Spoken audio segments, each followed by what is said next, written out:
they're always competitive, whether it's basketball, football, Yeah, really any other sport. But you want to dive into the first question? we certainly can, sure. All right, President Lepre, describe your process of becoming the interim president of Radford. So, never expected to be sitting in this position right now, to be honest with you. I was hired a little more than a year and a half ago to be the provost at Radford, and I was drawn into Radford and its mission. I was really excited to come and be a part of the academic community here, and so it was with a lot of joy that I accepted the position, and then COVID hit.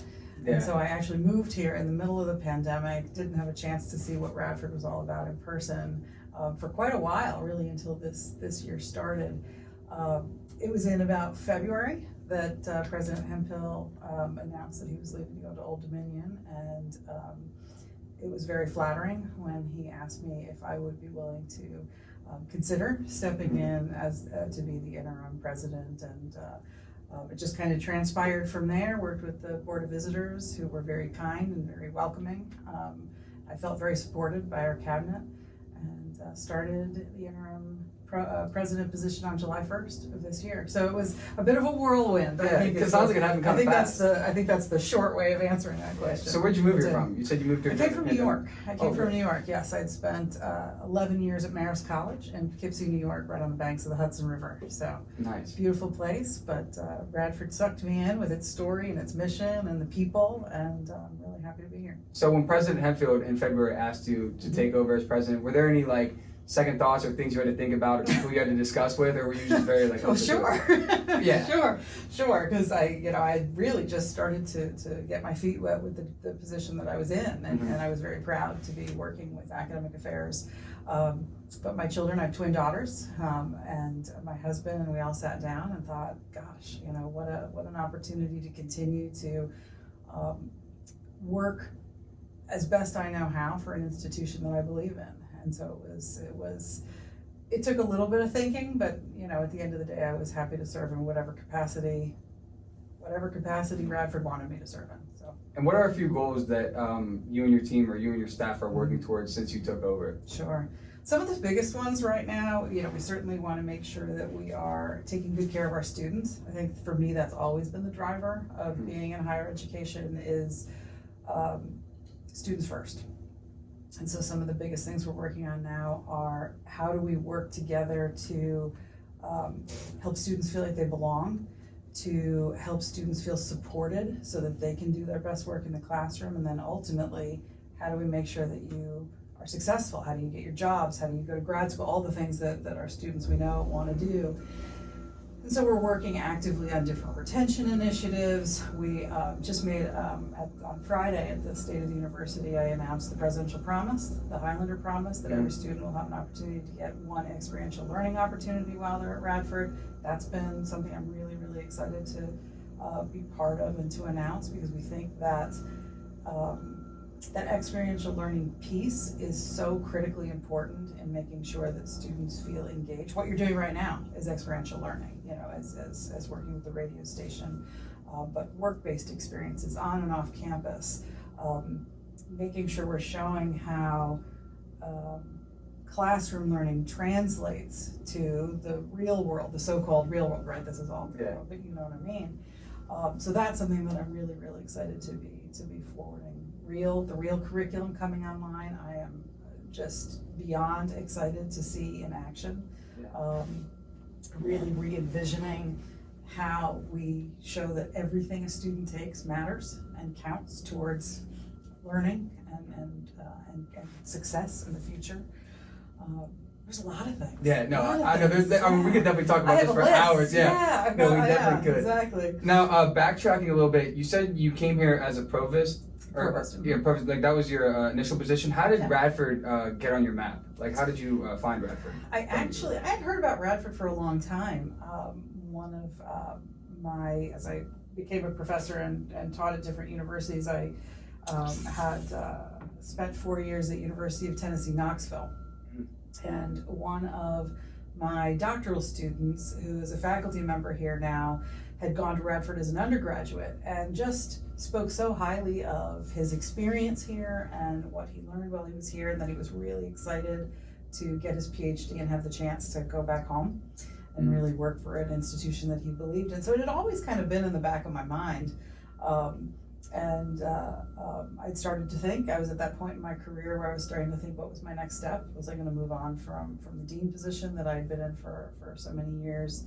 And so when I saw the Radford position pop up, it just... Light bulb clicked. Yeah, light bulb clicked, exactly. Yeah, I love this school. I feel like there's just, like you said, there's so many opportunities here. Yes. Like whether it's student related or faculty related, I feel like it's just like there's a lot of room for growth. Yes. There's a tons of room for growth.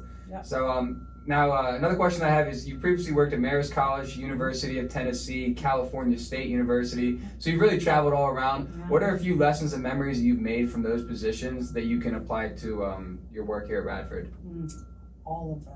I think everything you do contributes to how you operate. And I think, as I said before, the reason I got into higher ed in the first place, the reason I wanted to be a professor was being in a university is the most invigorating, fulfilling thing that I can imagine doing with my life. I get as much out of it as I hope I put back into it. My very first job was at Cal State University Chico, which is a school actually very similar to Radford in terms of regional makeup, in terms of the kind of goals that it has for really transforming the educations of people in the state. And then I went to a bigger school in R1 in the University of Tennessee and saw how that worked a little bit differently, and then Marist was a private institution. And I think the takeaway for me about all of them is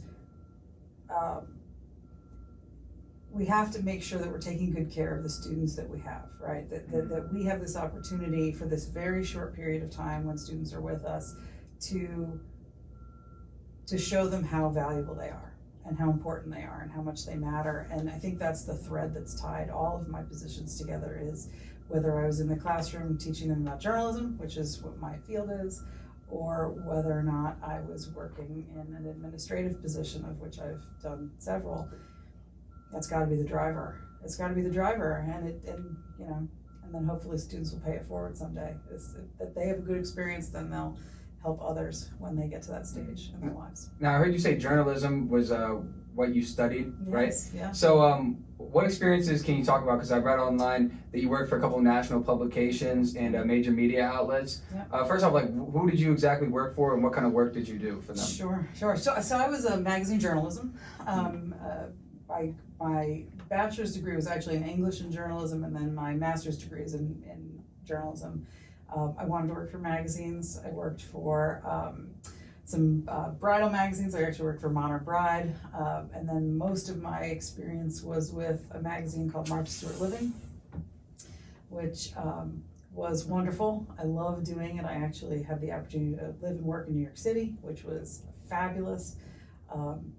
And I think the thing that I would say to anybody is get a communication degree, because you can do anything with it. You can literally do anything with it. Yeah. That being able to communicate clearly, share your messages in a way that resonates with people is critically important. So whether or not you want to be a journalist or whether you just want to be someone who can communicate interpersonally with people, I think that's one of the biggest takeaways, both from my professional experience as well as from my education, is there's no substitute for being able to communicate and to understand who your audience is, and that the things you say and do will resonate differently with different people, and to just be aware of that and to think about how you work through that. I couldn't agree more. I mean, I'm majoring in entrepreneurship, but I'm minoring in communications. But I'm kind of thinking about potentially taking another semester just so I can double major and get the communications degree. Just because, like you said, I think it's so important to be able to communicate with people, and also, like you said, know your audience. I feel like that's the most important thing, because you can preach, but as long as you have a certain sector of people listening that you're targeting, I feel like that makes it that much more important. Yeah. But majored in English and journalism at Miami University, received your master's in journalism at Ohio University, PhD in mass communication at the University of Florida. So you've traveled like all around the country, which is great because I mean, getting a whole lot of experience in different field or different areas. But what can you tell my listeners from your college experience? And also, second question is, what alternative routes did you consider taking after school? Well, you've picked a thread in my life, which is having the opportunity to move all around. I've been really fortunate to have I had parents who were really supportive of me moving out of state. I was from New York, didn't go to school in New York. And then when I met my husband, he's like, let's go have an adventure. Let's live in California. So we had a chance, like you say, to see different parts of the United States and to meet different people. I loved college. I actually liked graduate school better than college, to be honest, because that was when I think I figured out that it was okay to kind of be a nerd. I mean, to be honest, right? It's like you finally get around, you're in a position with people where you're like, oh, it's actually kind of cool to think this knowledge is power. Yes, this very narrowly defined thing is fun, and we'll all sit around and laugh about, communication theory, which very few people do. But it's that lifelong learning. I mean, I think it's as simple as that, is the environment on a college campus. I mean, it's just the most dynamic place on earth, and to you get like an energy from it. Yes, at least I do. 100%, I mean, yeah, 100%. Like, it was so sad last year when I got here, and there were students, but we all felt very isolated. Yeah. Like even when I walked around, you just sort of felt like everybody was trying to find their way. I mean, it was a really tough time. This semester, I'm like, look at these students. Look we're at what flourishing. we're doing. Yes, 100%. In terms of alternate paths, well, I worked as a journalist first. So I got my bachelor's and my master's back to back, and then went and worked in the city for a while, but missed it. And I had a wonderful graduate advisor who I had kept in touch with. And I called him one day after I'd been working for a couple of years, and he's like, "You're coming back, aren't you?" And I was like, "How do you know that's why I'm calling?" He goes, "I can see it coming. I can see it coming." He's like, "I know in the students that I teach who's got the bug, if you will, to come back and do the PhD and then move on to working in academia." So my alternate path, I suppose, at this point was the journalism piece, is going and getting the professional experience. Although I would encourage anybody who wants to teach to do that, particularly at the college level. Being out in the working world and seeing, that side of it just helps. I think it helps with the authenticity with which you teach, because you can talk about what it was really like. So alternate paths are a good thing, I think. Oh, 100%. I couldn't agree more. Yeah. Now, obviously, you want to grow Radford as much as possible, but do you have any ideas of like a bigger picture on ultimately where you would like to go with your life in terms of like a field of work? Would you like to maybe go back to journalism or the media, or I'll let you answer. No, not at this point. This is my dream come true. I mean, working on a college campus is exactly what I wanted to do, and whether it's in the interim president role or an administrative role at all, this is where I would like to spend the rest of my career. Is at just being around college students, and other academics and people who are as passionate as I am about why we do this, which is being able to see a difference in the world. Now, this is random, but would you ever want to work internationally? Like, I'd love it. That'd be so cool. What did you say? It's Marist had a branch campus in Florence, Italy. Oh man! And there were a number of different programs in the college, the school that I oversaw, and so I got to go over and help students as they acclimated and work with the faculty there as we developed new programs. And oh gosh, what an experience! I can't wait for my own kids to study abroad.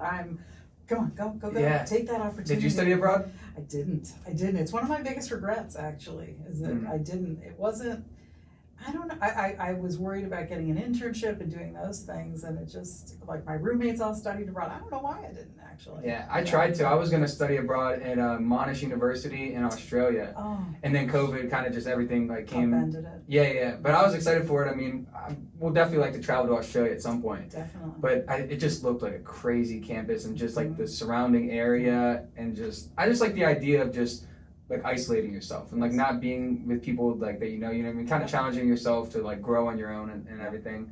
So yeah, Monash was a good looking school, but I completely respect everyone that studies abroad. Like you said, I'd push your kids to do it as well because like it's an experience you can never get anywhere else. Yeah, no, agree. I hope you get a chance to do it, just to immerse yourself in another culture, because it's.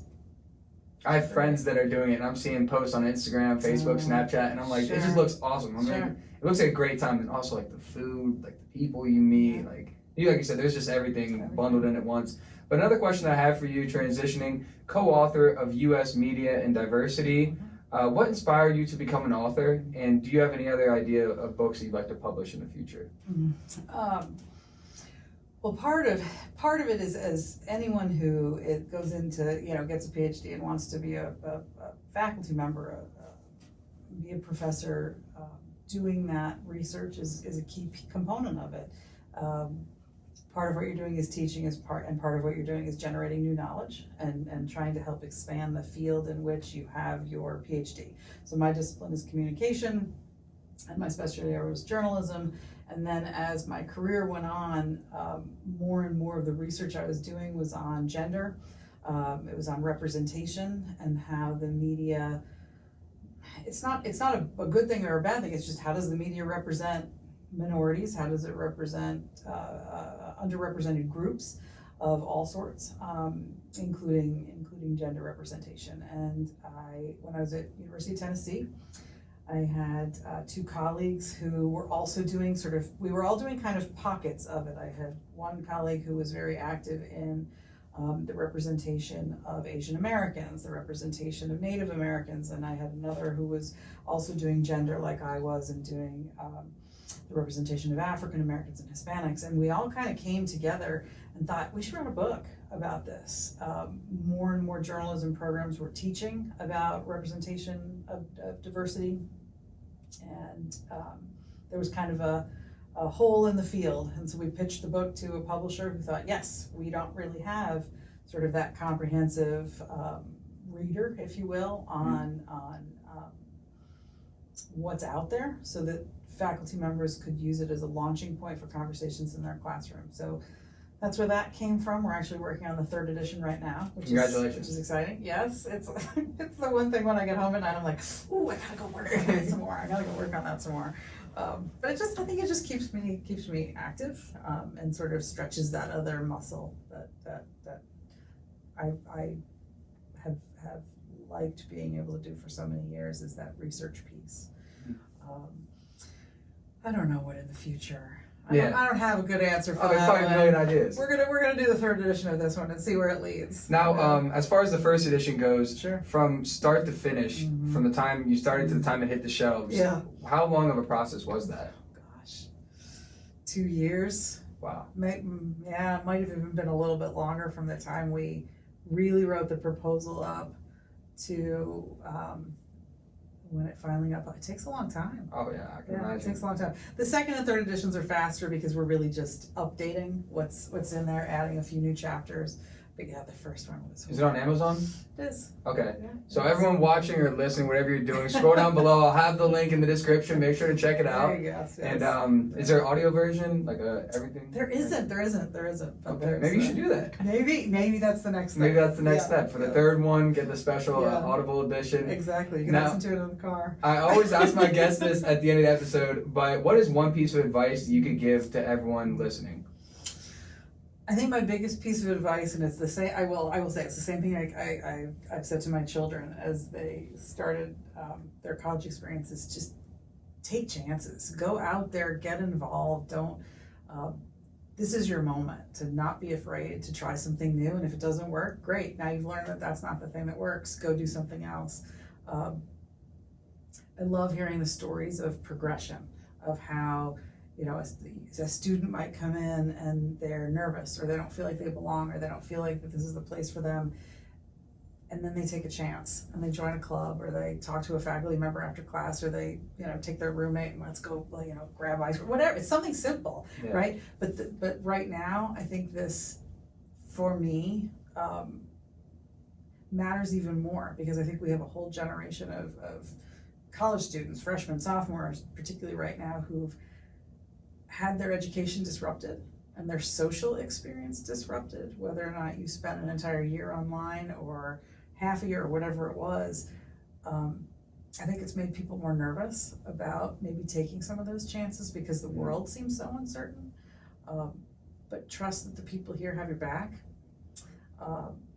The faculty here have their back. They support the people in student affairs. My goodness, I mean, they couldn't be more excited to help students as they find out sort of who they are. But get involved, go out there and just don't be afraid. Yeah, that's powerful advice. Like, just trial and error, like you said. You don't know unless you go out there and try. Absolutely. Well, thank you very much for joining me. This was a great interview. I really enjoyed it. Please follow Radford University on Instagram at RadfordU. Any closing statements that you'd like to give to everyone, or where they can potentially find you on social media or anything? You can. I have an Instagram, Radford University President. Okay. Radford U President, I think it is. I'll send you that link. Yeah, it'll be below in the description. It'll be below. Yes. And you'll see me wandering around campus doing things. But just, you know, don't hesitate. If there's something, you know, you need, if you're listening to this and there's something you need, you know that we are here to support you, and just find us and we'll be happy to help. Awesome. Thank you so much for your time. Today was Tuesday, October 5th, 2021, episode 65 of the Michael Mars Show, and I was joined by President Lepre of Radford University. Thank you very much. My pleasure. And I hope to speak to you again in the future. Sounds good. Thank you.